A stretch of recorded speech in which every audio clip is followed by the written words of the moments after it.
Another day began to dawn, at last, upon the holy city.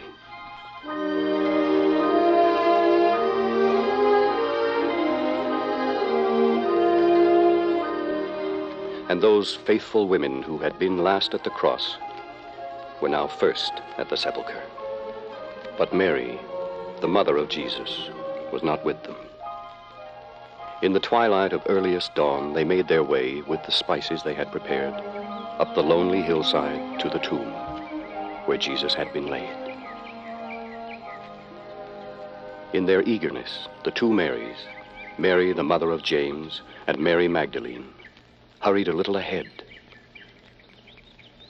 It is yet hard to see where we are going, Mary. Here, take thou my hand across these rocks. Who shall roll us away the stone from the door of the sepulchre?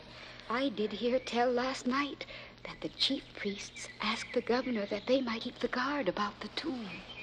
I see no sign of them. Look, there is the sepulchre. The stone is rolled away already. I wonder what hath befallen here. Here, come with me into the sepulchre. Look, I do perceive a vision there. It seemeth like a young man sitting there, all wrapped in light. Or is he dressed in robes so white I cannot tell them from the light? Be not affrighted. Ye seek Jesus of Nazareth, which was crucified. Why seek ye the living among the dead? Behold the place where they laid him. Remember how he spake unto you when he was yet in Galilee, saying, The Son of Man must be delivered into the hands of sinful men, and be crucified, and the third day rise again. He is not here. He is risen.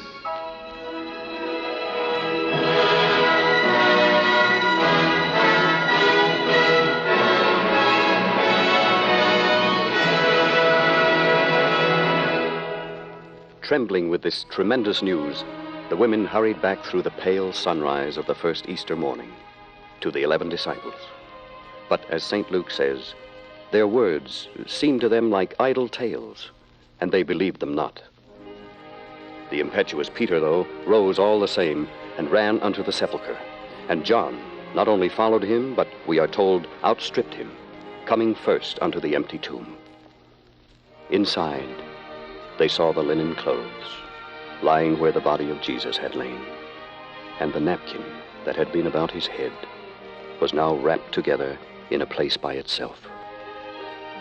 Back the two men ran again, breathless with wonder, to the others. But Mary Magdalene returned to the tomb alone, and it was her eyes which were to be the first to see the risen Lord.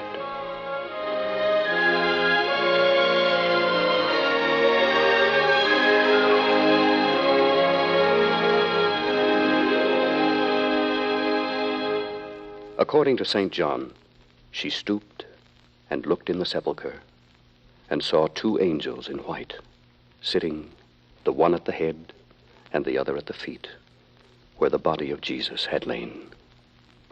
Woman, why weepest thou? Because they have taken away my Lord, and I know not where they have laid him. She turned back in her grief, away from the sepulchre, and her tear-filled eyes beheld a figure standing there. In the earliest light of day, she thought it was the gardener. Sir, if thou have borne him hence, tell me where thou hast laid him, and I will take him away. Mary.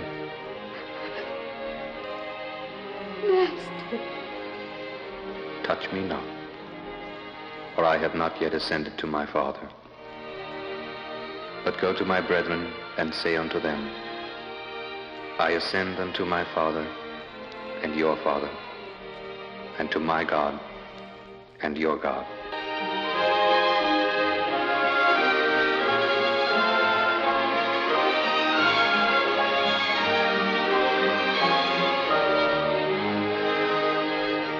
As quickly as she could, Mary Magdalene came to the disciples and told them she had seen the Lord.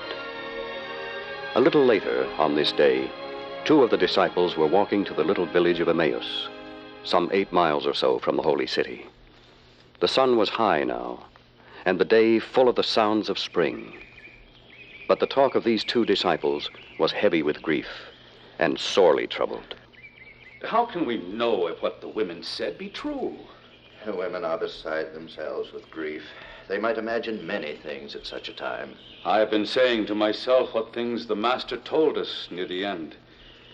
And still it seemeth like a dream. Watch what thou sayest, friend. Here comes a stranger. What manner of communications are these that ye have, one to another, as ye talk and are sad? Art thou only a stranger in Jerusalem, and hast not known the things that are come to pass in these days? What things? Concerning Jesus of Nazareth, which was a prophet, mighty in deed and word before God and all the people. The chief priests and our rulers delivered him to be condemned to death, and have crucified him. We thought it had been he which should have redeemed Israel. And beside all this, today is the 3rd day since these things were done. Yea, and certain women also of our company made us astonished, which were early at the sepulchre. When they found not his body, they came, saying that they'd also seen a vision of angels, which said that he was alive. But him they saw not. O fools and slow of heart to believe all that the prophets have spoken. Ought not Christ to have suffered these things and entered into his glory?